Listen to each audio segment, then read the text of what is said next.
இப்னு மாஜாவுடைய ஹதீஸ்.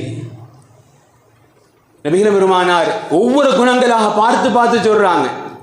இப்னு அப்பாஸ் ரலியல்லாஹு அறிவிக்கிறாங்க, மா யுமினு, ஒருவன் மூமின் அல்ல, ஒருவன் மூமின் அல்ல. எப்பொழுது தெரியுமா? அவன் கலிமா சொன்னவன் தான், தொழுகையாளி தான்.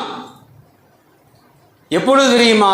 மம்பா தஷமான, இவர் இரவு வயிறார உணவு உண்ணுகின்றார், இவர் வயிறார சாப்பிடுறாரு. வஜாருஹு ஜாயிஉன் இலா ஜம்பிஹி, அவருக்கு அருகாமையில் பக்கத்து வீட்டுக்காரர் பசியா இருக்கிறார், அவருக்கு அருகாமையில் பக்கத்து வீட்டுக்காரர் பசியோடு இருக்கிறார்.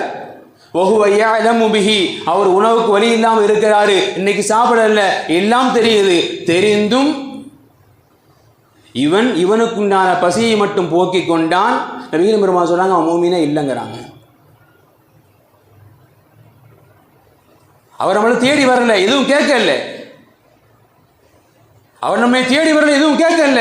ஆனாலும் அவர் பசியோடு இருக்கின்றார் என்று தெரிந்தும் நீ வயிறார உண்டால் மா யுமினு, நீ மூமின் அல்ல என்கின்றார்கள். பிறகு ஒரு ரிவாயத், மா ஆமனபி, அவன் என்னை கொண்டு ஈமான் கொண்டவனே அல்லங்கிறாங்க ரசூலுல்லாஹ்.